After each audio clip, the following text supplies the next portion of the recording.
Not one, not two. It's the show where you told you're not you. It's nothing in the middle, nothing in the middle, nothing in the middle, nothing in the middle of nothing. Hi, I'm Joey Lott, and welcome to the 7th episode of Nothing in the Middle. I have quite a backlog of questions today because it's been a while since I've recorded one of these. I have who knows how much time today because my kids are out, and when they get back I'll have to wrap this up. So if I can get through all the questions before then that would be wonderful. But if not, I'll have to pause it, and then we can put the rest of the questions into the next video. Also, just a note, I'm still trying to catch up on my email. So if you've sent me a question and I don't include it in this video, then do me a favor and just send it again. That may be easier, and I'll get it into the next one. Okay, so the first question here is a long one. Let's see if I can paraphrase it. It says, I have the feeling that you discovered what yoga is about. The main practice of yoga is concentration on a single object. And I think about scriptures like the Yoga Sutras of Patanjali or Yoga Vasishta, which talk about the same as you talk about, which is to see the object of concentration as it is without any coloring or modifications made by your mind. So, yes. Let's see. I would say that I'm definitely not selling yoga. I'm not selling anything. Well, I sell books. But I am somewhat familiar with the two texts that are cited there. I read them, or at least part of them. I don't think anybody could have read the entire Yoga Vasishta. I had the the condensed version, which was still about 25,000 pages, I think, and I got through maybe half of it. So it was definitely an interesting book, and what I took from it was that there's no absolute certainty, there's no absolute perspective, there's no absolute reference point. So I don't know what the intention was. I don't know what the intention of the author was, but I can just say that that's what I would have taken from it, was that it's an invitation, or I took it as an invitation to let go, to loosen the attachment to all the ideas and the stuff that I thought I knew, and to instead just discover what is, which can't be known, but it's obvious. Okay, so I think the question basically is, is what I talk about the same as anything else? And that I don't know. I can't really say that. Nor do I really want to. I don't really want to try to compare what I say to anything else, because I'm not really providing a philosophy per se. It could be taken as a philosophy, but that's not what I'm really offering. That's not my intention. My intention is just to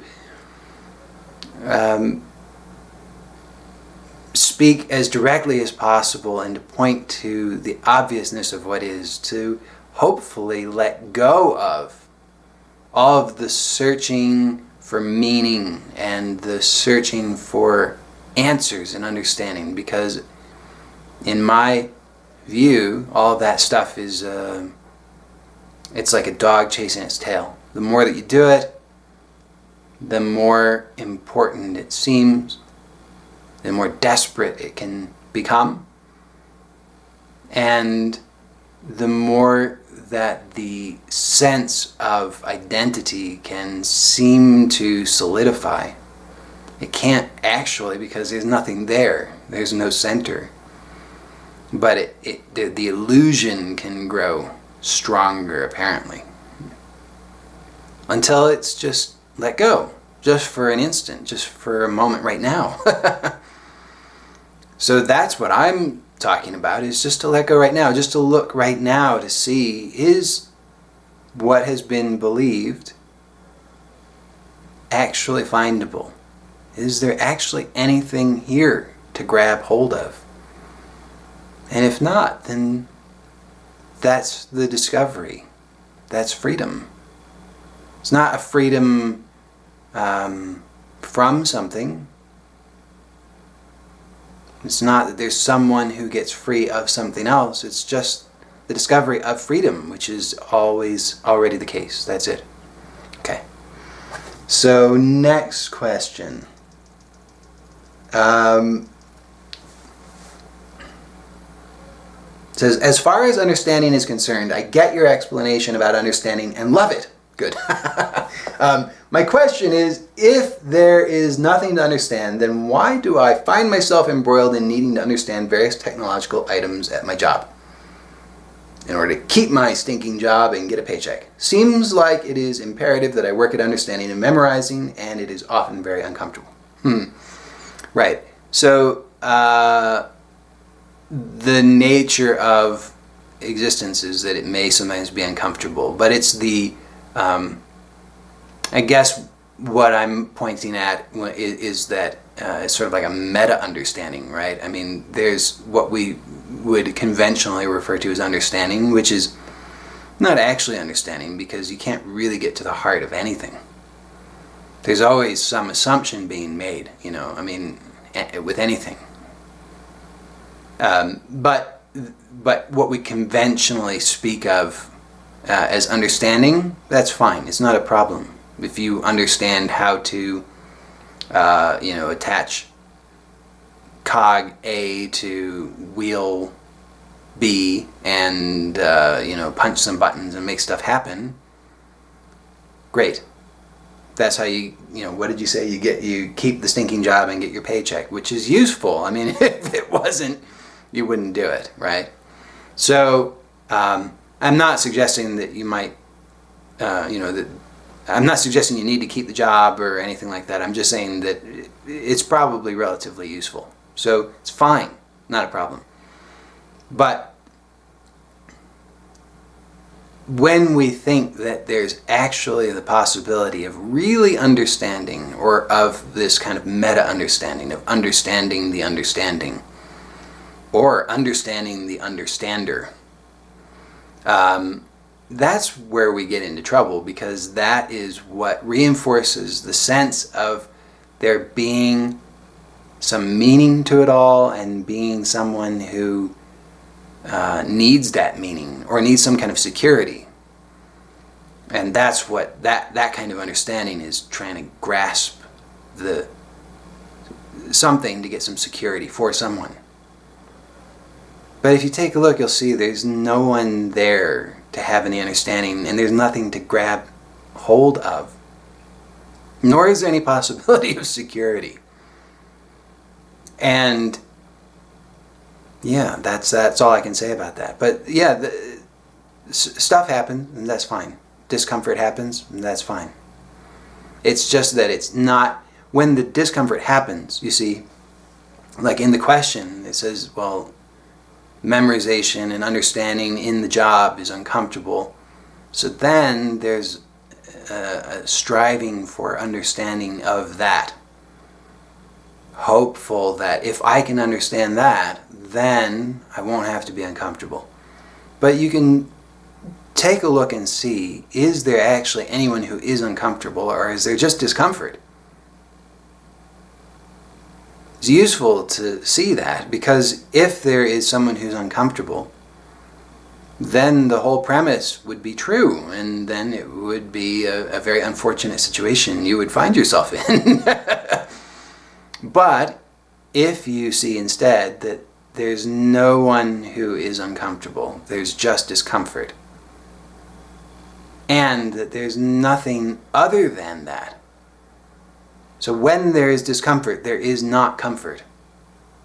Useful to see that, because then it resolves the struggle.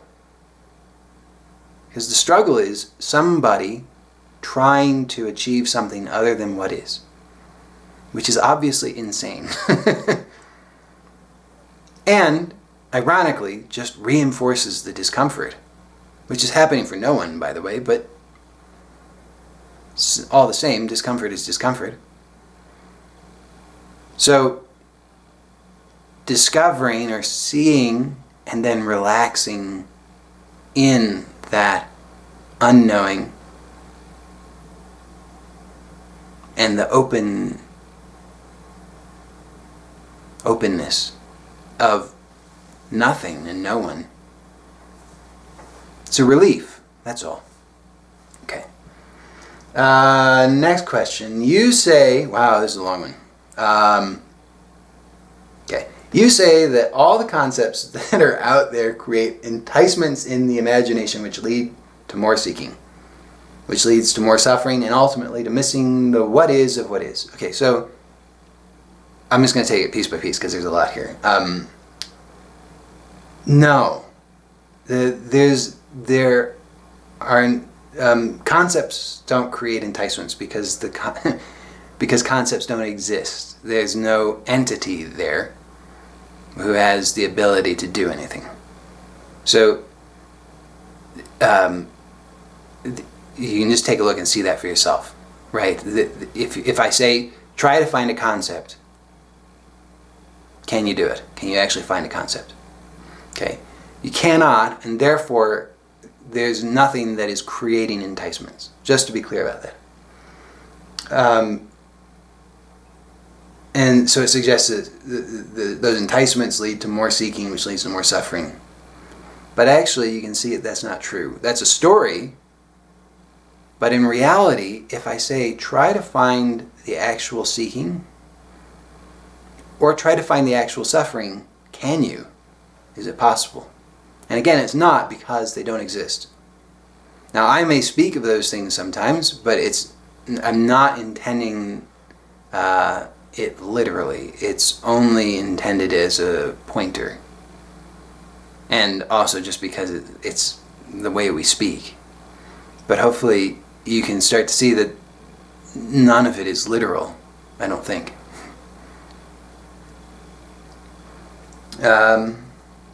Okay, the things that you say about realization are fascinating. I can't see how any intellectual, curious person wouldn't want to find out what it means for the what is of right now to be infinite. There is no what is of right now, because that suggests that there's something there, which there's not. I mean, you can take a look right now and see that there's nothing that can be found. There's certainly some appearance, but if you look for the actuality of it, you can't find it. And in terms of it being infinite, there's no need for it to be infinite. I mean, there's no need to know the infinite nature of what is, because that's seeking to try and define something as infinite. Instead, I would suggest just see if you can find anything. Just see if you can actually find anything non-conceptually. And if you think you can find something, see if you can actually find its location, like an absolute location for it. And so hopefully you'll discover that that's not possible, because nothing can actually be found and no location can be found. There are qualities, properties, maybe, color, sound, texture, but the thing itself cannot be found, and those qualities themselves can't actually be found either. I mean, can you actually find, like let's say you look at the wall, you can't find the actual wall, you can only find the qualities or the properties of it. So let's say the wall is blue. So there's no wall, there's just blue. But then can you find blue? Is it actually possible to find blue? So without denying the appearance and the whatever it is that seems to be happening, at the same time you can't actually find it. And so by the virtue of the fact that you can't find it, Neither can you say that it is infinite, because there's nothing there. But neither can you find the boundaries of it. Which is why I usually say it's boundless. Okay. Okay. And it says, or to understand or just know, or whatever word might be best, that space and time are illusions. It's not necessary to know that. I'm not even sure that I don't think it's possible to know that. Instead, it's possible just to acknowledge that space and time can't be found. That's all. Okay. It says, clearly the what is that I think I know, by dropping all concepts as best as I can right now, is not infinite, not impersonal, and not boundless. And that's true. Nothing that you think, no thought is going to be, well, sort of true. But yeah, if you're talking about a concept, you see clearly the what is that you think you know by dropping all concepts. I mean, there's a conflict there because you're talking about a concept by dropping all concepts. Okay, so you're not dropping all concepts. You have a concept, and a concept will appear to be infinite and probably personal, not necessarily. But just take a look and see, can you actually find that concept? Does the concept actually exist? Then what you're left with is the actuality of what is, which cannot be known as anything, because there's nothing there. But you can say that whatever this is, the language isn't good here, but whatever it is, that you cannot find the boundaries of it, nor can you find any substance to it. That's all. So the problem is that we're often looking to know something. We want something that we can hold on to and have a sense that there's some kind of finality there, some definition. But that's not what reality is. Reality is not that. Okay? Because you cannot ever find that. That's a big part of the anxiety, is that what it is that we imagine that needs to be found cannot be found. So the anxiety is, well, where is it? By the way, the flies are joining us today, apparently. So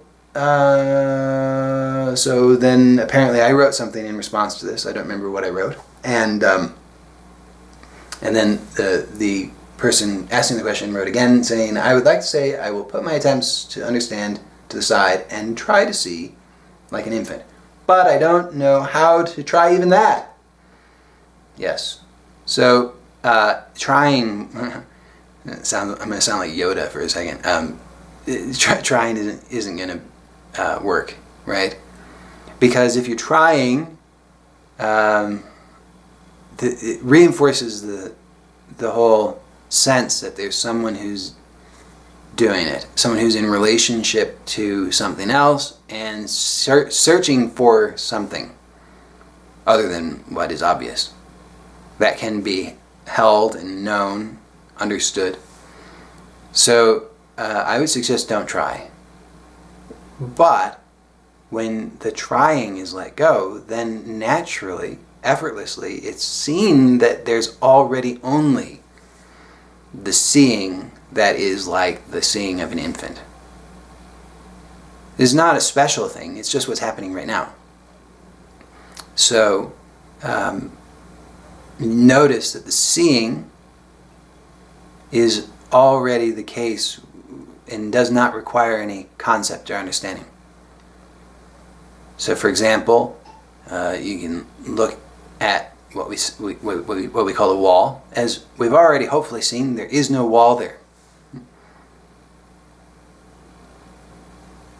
There's just the qualities. And the qualities can't actually be found. But before any of that, which is still conceptual, Before any of that, there's just the seeing.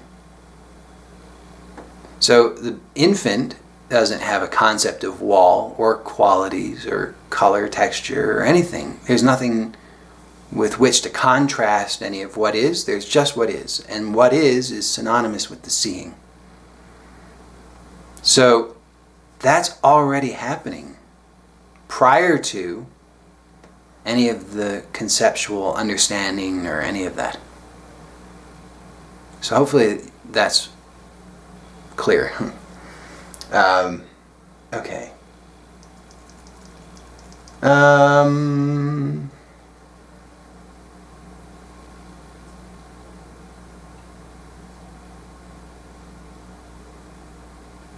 I'm going to skip over some of it. It's very long.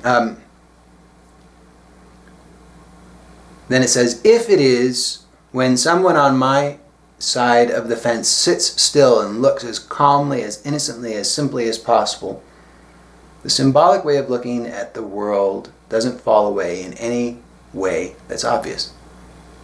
I don't think the words desk, plant, hand, etc., but I definitely cannot see them as anything else.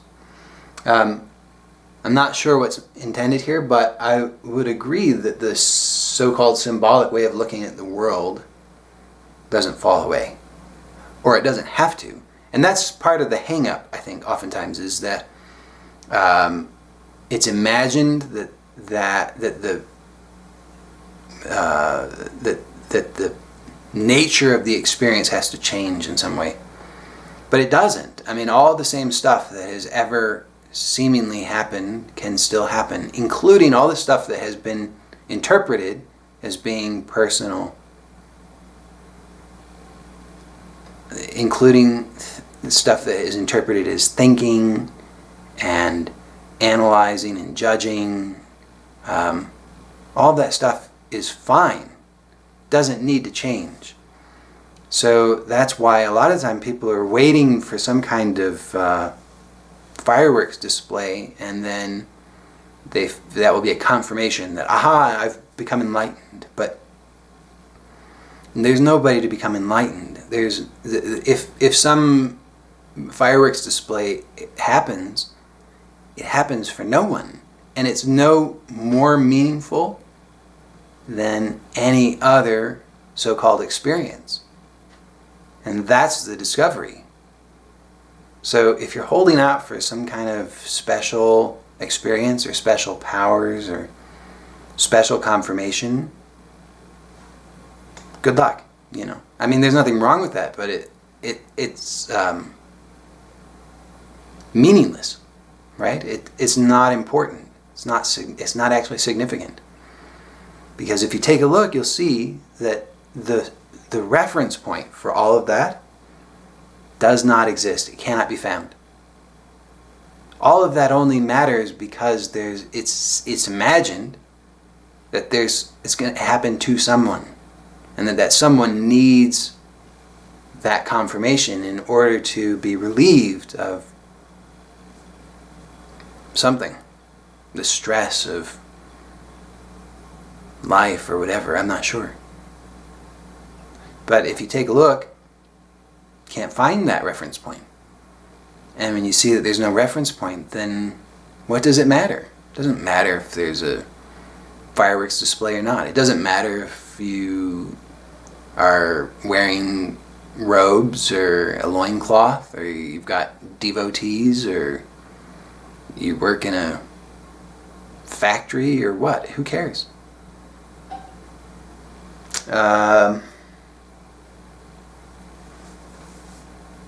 Then it says, I want to ask if, looking back at how the Joey Lott you once were, you think that it would have been hard for him to see this obviousness. So, just to be clear, there, at the risk of sounding slightly pretentious, there never was anyone who was Joey Lott, or there never was a Joey Lott who was someone. That's not special, that's just always the case for everyone.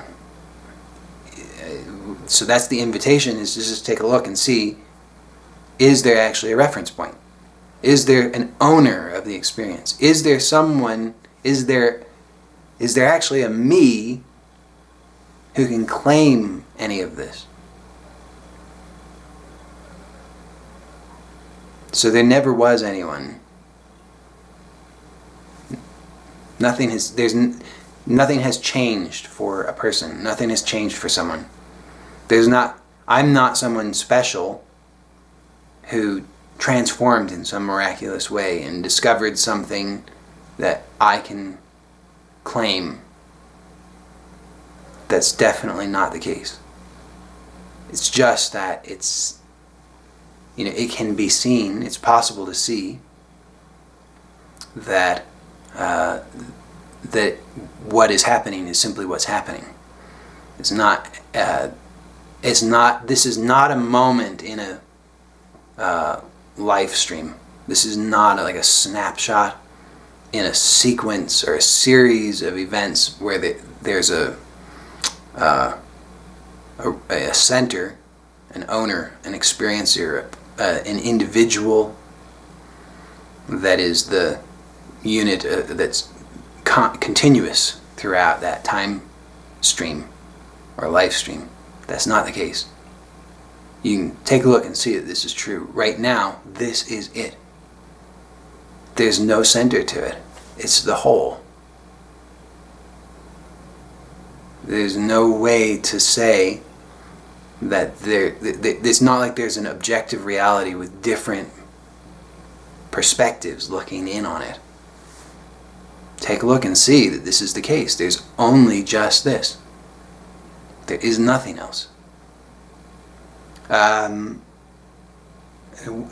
within the story, let's say, would it have been hard for him to see this obviousness? No, not hard for anyone to see the obviousness. It's impossible not to see the obviousness. The seeing is the obviousness. That's it. If there is seeing, and we can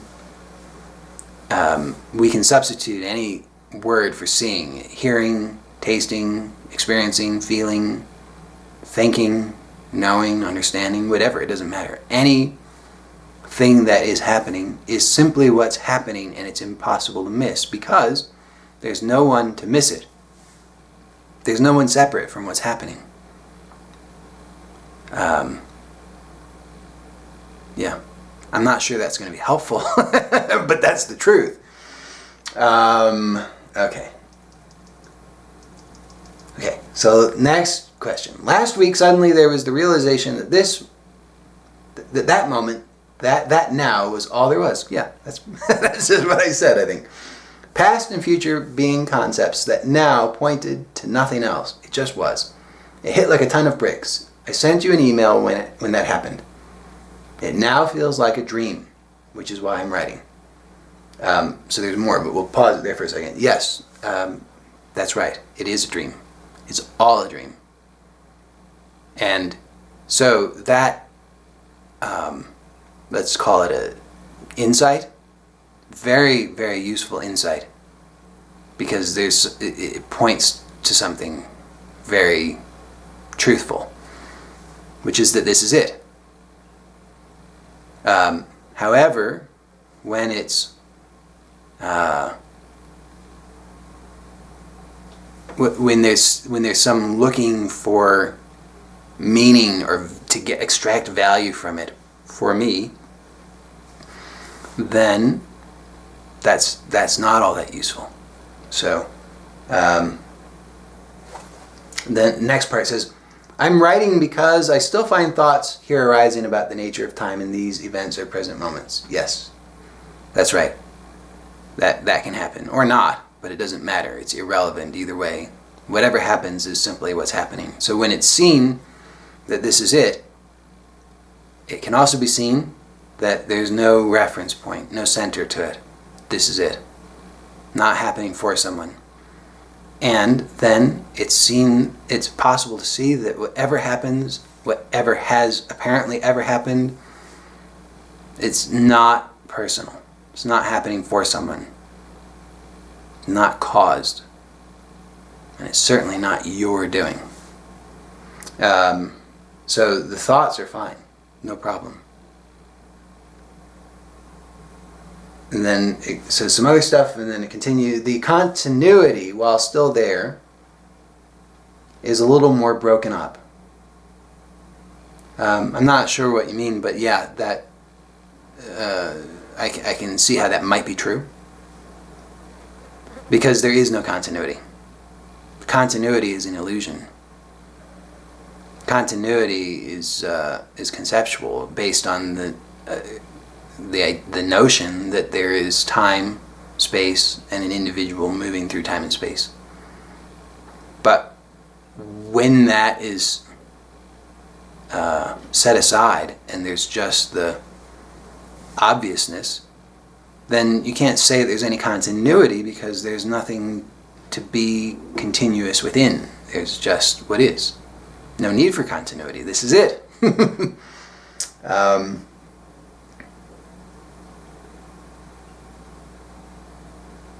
says there's very clear awareness of the present moment, and within that moment there are thoughts of previous moments, but they feel more dreamlike. Like the present moment is just a snippet or fluke, not at all pointing or referencing or the result of a previous moment. Yes, that's true. That's right. There's obviously this moment, so called, is not connected to a previous moment, because both of those are concepts appearing now. There is no continuity. Okay, so that's seems quite clear to me. Okay, then there's more. It says there's still a grasping for understanding sometimes. It's weaker, but it's still there. The question, so what about my parents in Missouri? Do they exist when I'm not there now? And the thought response is, of course they do. And then, no, this is all there is. They exist in this thinking that's here. But this is all there is here now. Which is that yes and no. Nothing and no one exists. That's more truthful. So this seeming conflict, or the struggle to resolve when do they exist, misses the point slightly, which is just to see that they don't ever exist. Not conceptually, but just to see in the actuality, there's no one there. The same as there's no one here. So, there's still a little bit, in the question, there's still a little bit of conceptual gear turning, trying to resolve it. But that's always turns into a vicious cycle, because there's no way to ever resolve any concept other than sort of to turn the other way,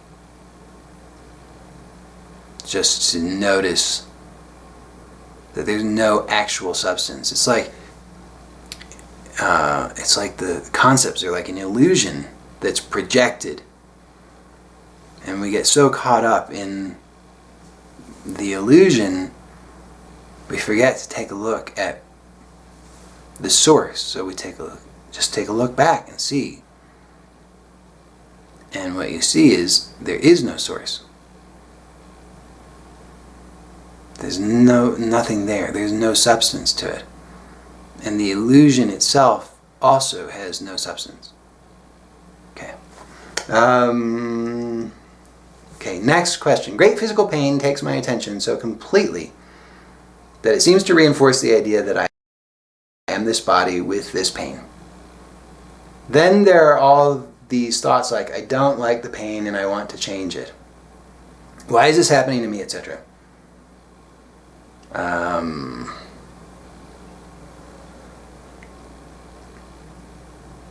it says, are you going to tell me that's what's happening? Question mark. Yes, that's what's happening.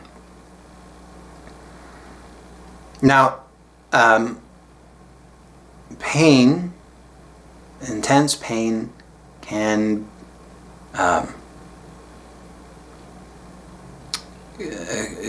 it often is accompanied by a sense of contraction. In my experience, I don't know if that's universally true, but that seems to be often the case, is that it's a sense of contraction, an experience of contraction, and that contraction can be mistaken for a actual findable reference point. But at least when the pain is not happening, it's easier to take a look and see that there's nothing at the center. There is no actual reference point. I'm not sure what else I can say about that.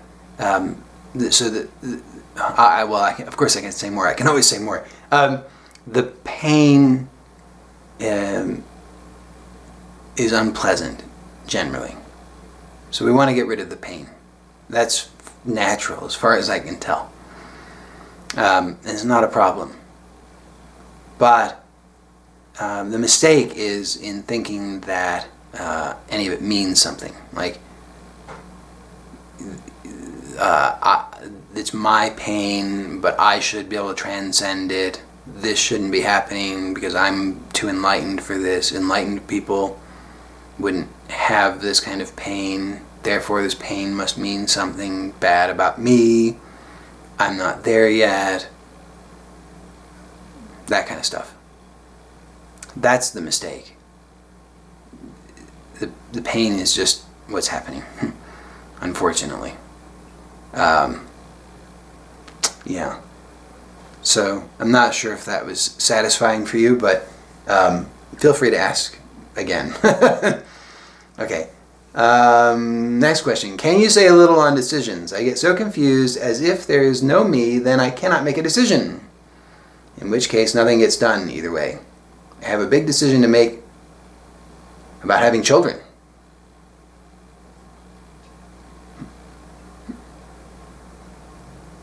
I have to say, I didn't find that there was a big decision involved. It was, but that's neither here nor there. I have always found it hard to make any decisions, and just got worse as I got older due to anxiety and depression. Any advice would be gratefully received.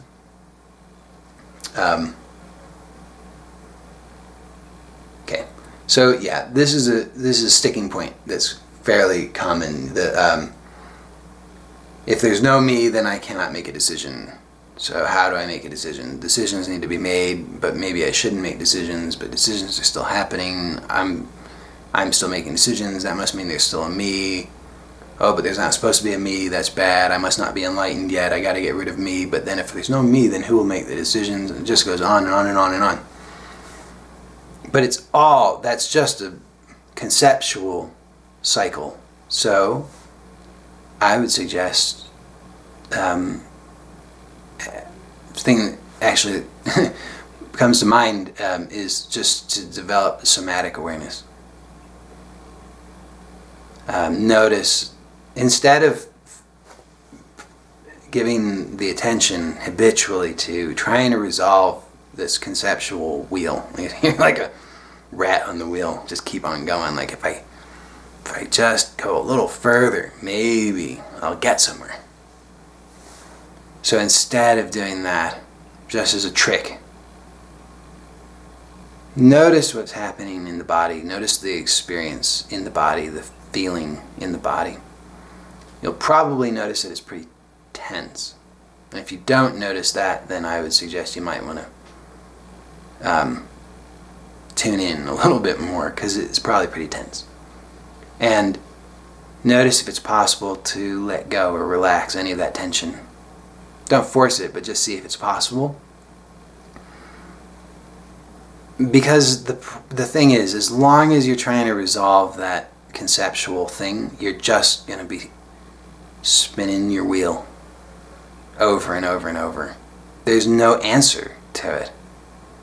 I mean, you come up with a gazillion answers, but none of them will actually be satisfying, because That's the nature of that puzzle.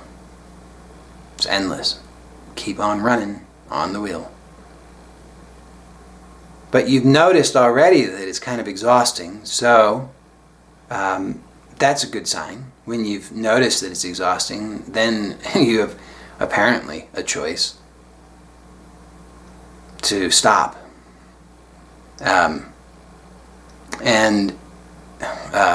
The choice, no choice thing, it seems like there's a big conflict there that needs to be resolved until you stop. And then you realize that nothing needs to be resolved. It's already resolved. Already has been resolved, because it's just what's happening. No, of course nobody's making the decision, but the decision apparently happens. But when that's actually seen, then it's realized there's no decision either. There's no choice. Because it's just what's happening. It's terrifying as long as it's imagined and believed that there's someone who is vulnerable here, who could be, who needs to protect itself, make good decisions. But that's why I often suggest the somatic sort of exercises, because it's just like you're watching this really scary movie all the time and believing that it's true. And as long as you're doing that, it's hard to talk someone down from the ledge, because they're just watching this terrifying movie over and over and over, believing that it's true. But the somatic component, it's not magic or anything, but it can help, because it can loosen that up a little bit, and then start to discover that what was believed isn't quite right. It's not quite true. Not true at all, actually.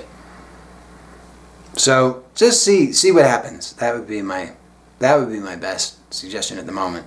Let me know, and if you have more questions, send them to me, and I'd be glad to address them as best I can. Next question. I understand that paths taken or not taken are an illusion, but I hadn't thought of choices being illusion. I don't remember if this was the same person or not. Do you mean past choices? This is what I had responded to somebody. Do you mean past choices? Or like when I ate supper tonight, I chose what to eat. I chose to go to bed early, didn't I?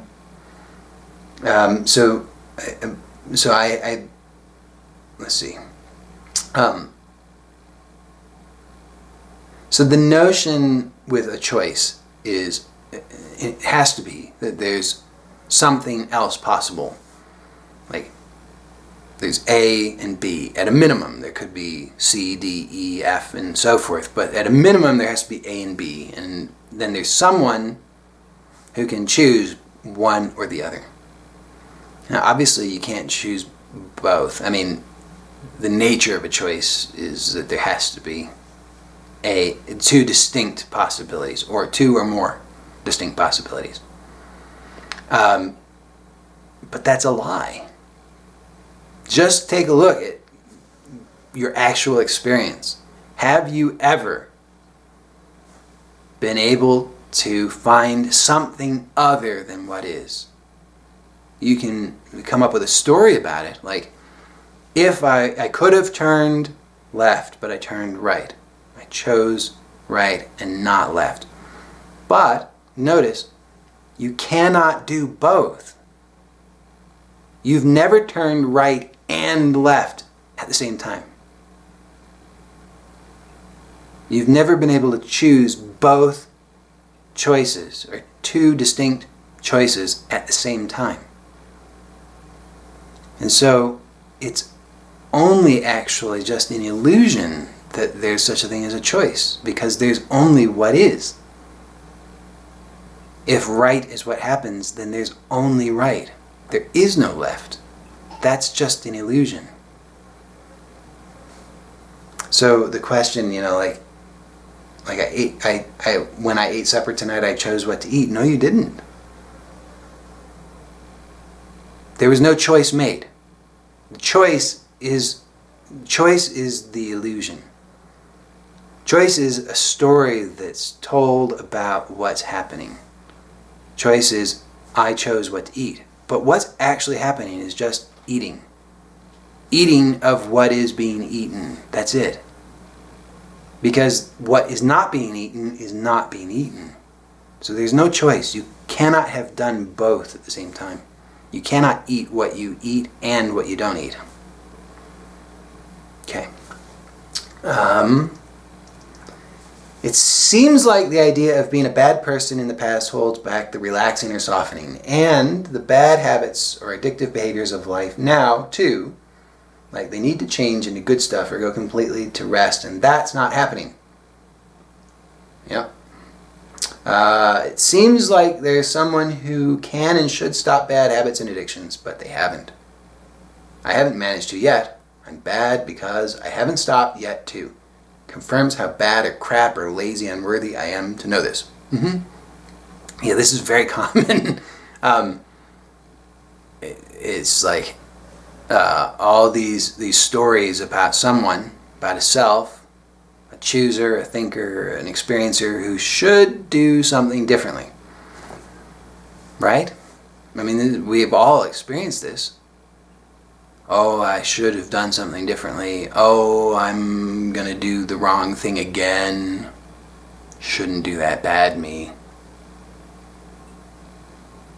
But take a look and see, can you actually find any of the components of this whole construct?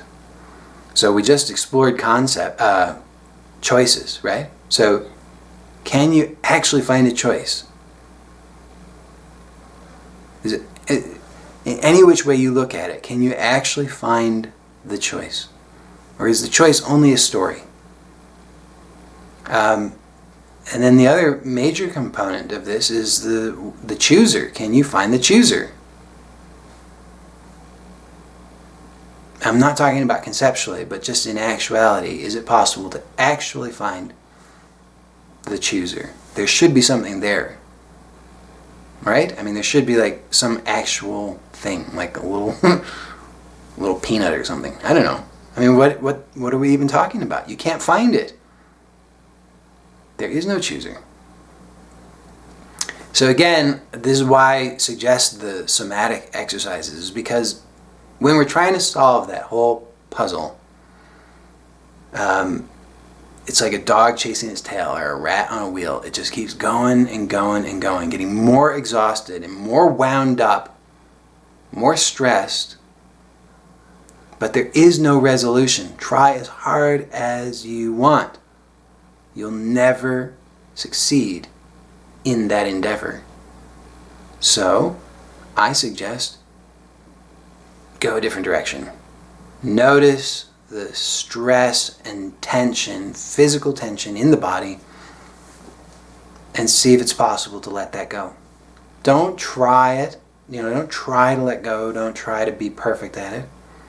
Don't try to be completely relaxed. Just see if it's possible, to some degree, to release some voluntary tension that has largely been unconscious as the attention was going toward trying to resolve this stupid conceptual puzzle. Again, not magic, just a little trick, just to switch things up a little bit. Because that, you have to see that whole thing of bad me, I'm so bad, I'm so wrong, I should do differently, it is just a compulsive, addictive cycle. So like any other thing of that, like that, if you want to stop, the only possible solution is stop. We can come up with tricks, and that may be really wonderful and useful, but understanding it, conceptually coming to some kind of resolution, that's endless and will never actually produce the stopping. The stopping happens by stopping. Okay. Okay, so next question. I'm curious about something that you have talked about in this video, you say that there's not an event called awakening that happens, but you also say stuff about your past when you were caught in stuff like OCD and meditation and seeking, but you're not anymore because your perspective changed or some collapse happened and you now see just this, only this, no person, etc. So your way of seeing now is realer or something than your past way of being, but there was no awakening or no point of time when a shift or collapse or something happened that changed you, or that turned on the light to reveal the boogeyman never existed. When did you realize that there was no you, and can you explain what happened to make that happen? So, yes, I understand. You want, maybe not in this case, but oftentimes these questions are intended to like understand the step-by-step process, like the 21 days to enlightenment. I should write that book. It's probably already been done. Because we want a plan that we can follow so that we can get the results that somebody else got. Because it seems like what somebody else got is pretty good. I want some of that. How did they do it? I'm going to replicate it. Unfortunately, the question itself, I'm not sure. I would tend to say there's not a strictly replicable process. However, if there is, this is probably the wrong direction to be looking. And the reason for that is because the notion, sort of the underlying theme here is that something happened to somebody, and what did that somebody do to bring about that something? How could I do that, right? How could I replicate that process for me to get the same results? But so just take a look at some of the specifics here. It says, so your perspective changed or some collapse happened and you now see just this, only this, no person, etc. No, it's not true. Nobody sees that. I know that's a really frustrating point, but it's kind of crucial. It is that there's nobody who sees. There's just the seeing. And that seeing is always the case. I know that's frustrating, but the whole search is predicated upon the idea that there's somebody who needs something, somebody who's searching, somebody who's going to attain something. And so then one way that this can be understood for from the perspective of I'm a searcher who's searching for something is, I need to search for a change in perspective or collapse or some kind of event so that I can see differently. And then my way of seeing or being will be realer, right? Oh, that's great, by the way.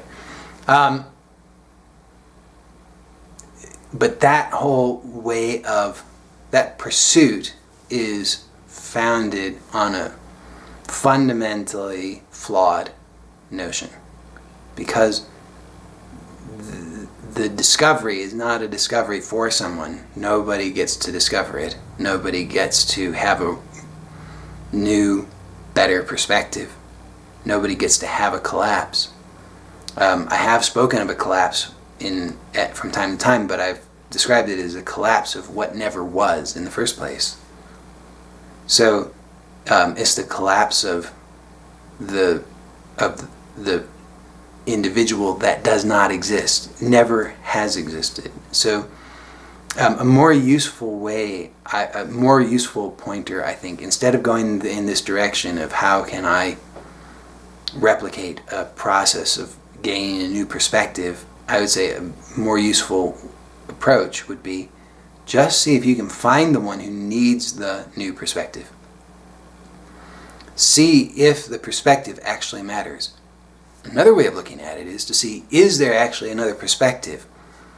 Another way of looking at it is there a perspective at all? And that may seem ridiculous, but it is a useful inquiry, potentially, because the point being that there is no perspective. The idea that there's a perspective presumes, again, that there's an objective reality and that there are points of view into it from different angles. Like, I've got a point of view, you've got a point of view, that person's got a point of view, and we're all looking in at it from different angles. But that is completely conceptual. In reality, what can you say for certain? Can you say for certain that there are multiple perspectives? Have you experienced multiple perspectives at the same time?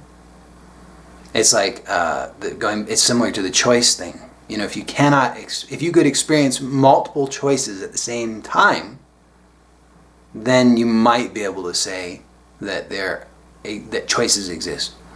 If you could experience multiple perspectives at the same time, you could then say, maybe, that multiple perspectives exist. But since you cannot, since all that ever is happening is just this, what we conceptually describe as a perspective, the truth is there's no boundaries for this. See if you can find the boundaries. If we're going to say it's a perspective, so it's a thing, should be able to find the boundaries to it. But where are the boundaries of the perspective? Not conceptually, but actually. Can you find them? You can't, by the way. I mean, try, but you can't find the boundaries because they don't exist. There's no actual perspective. Hate to break the news to you. Actually, I don't hate to. It's fine. There's no perspective. It's an illusion. It's just a concept.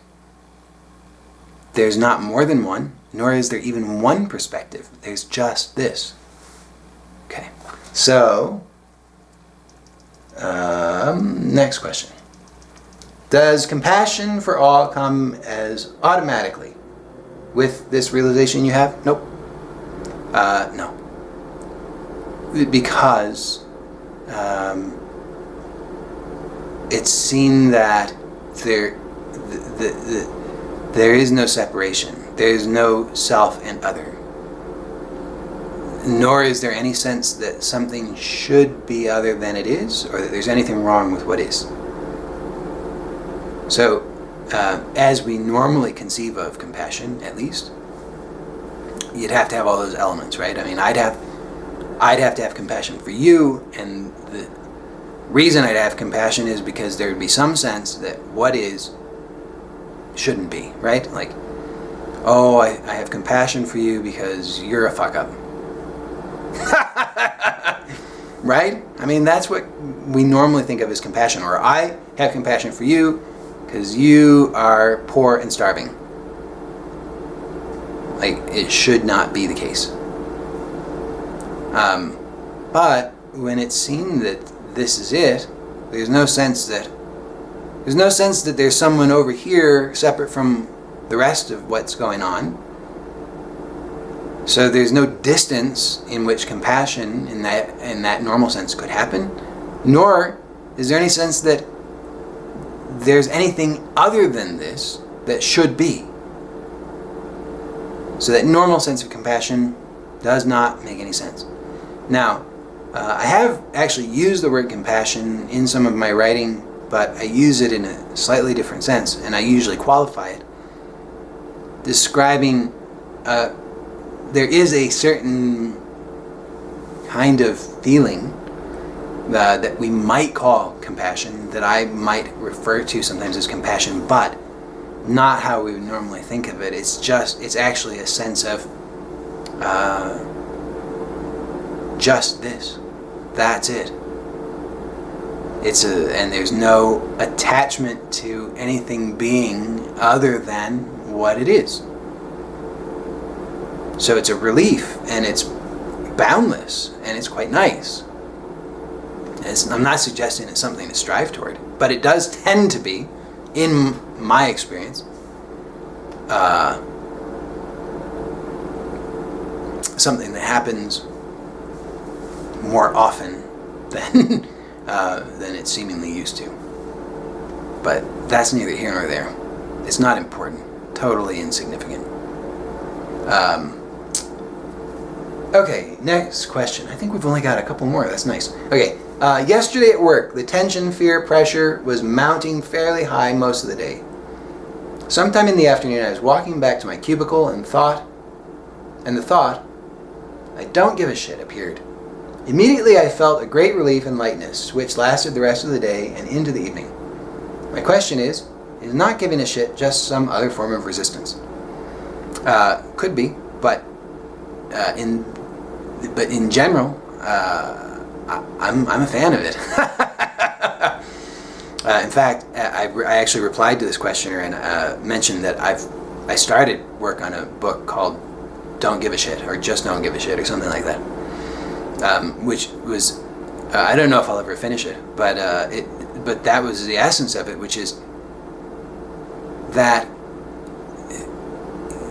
when there's really a letting go, we can call that not giving a shit, and that can reveal the freedom that's already here, and quite nice. So I encourage it.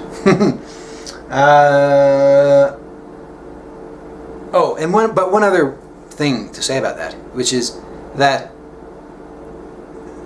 not giving a shit is not synonymous with cruelty or like a cold detachment as we would normally think of that. Anything is fine, anything is allowed, but I just don't want to give the wrong impression and suggest that I'm saying the path to spiritual enlightenment, whatever the hell that would mean, is to become an anarchist and go fuck stuff up. That's not what I'm saying, just to be clear. But it's when we get invested, there's a sense of investment for an individual, like I'm invested because it matters. I need the outcome to be something other than what is right now, by the way, right? That's why we give a shit. This shouldn't be. I'm giving a shit so that it will be the way that I want it to be, the way that it should be. Well, good luck with that, but it doesn't tend to be all that pleasant. And, by the way, it's insane because what is. Doesn't matter how much you want it to be otherwise. This is it. So not giving a shit is really more just about the discovery that this is it. And that there's no one separate from this to give a shit or to try to control it or need it to be other than how it is. Okay. Last question. I have a question. Good. You're in the right place. In my experience, when me disappears, the world disappears. And a second later, or in a nanosecond, the experience and the experiencer comes back and the narrator follows. I also noticed or remember many occasions in which I heard something I couldn't understand and the mind just went blank. I think some people call it blackout or something. I've had blackouts. They're they're different. Yes. Okay. So the first part. In my experience, when the me disappears, the world disappears, and then the experience and experiencer comes back, and the narrator follows. So I would say, take a look and see if that's actually true. does experience come back? Does an experiencer come back? And does a narrator follow? I would suggest that at least I cannot find experience, nor can I find an experiencer. So there's something that let's call it a phenomenon, that gets labeled the experiencer. And then we decide that's bad. That I don't like that. Then there's some other phenomenon that we call the disappearance of me. But actually, there cannot be a disappearance of me because there's nothing there. There never is. It never has been, never could be. So it can't disappear because it's not there in the first place. But there is some phenomenon that we then describe as the disappearance of me. And, because we're interested in these sorts of things, and we've read books and we've heard about, me is bad, get rid of me, only the absence of me is good. Then we decide, well, this phenomenon, that's the disappearance of me, that's good, I like that. But then the phenomenon that I call the reappearance of the experiencer, ooh, that's bad, I don't like that, gotta get rid of that. Get more of disappearance of me, less of the reappearance of the experiencer. But you can actually see that these are actually just arbitrary definitions for phenomena. And that's all.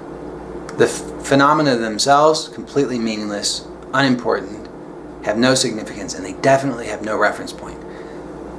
So all of what is happening always for no one. There's no one separate from it who could be having the experience.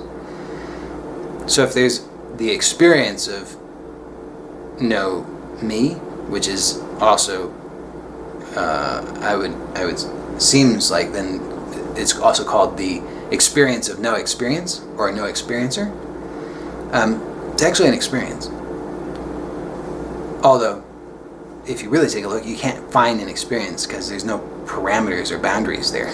There's nothing actually to call an experience. It's just a way of speaking.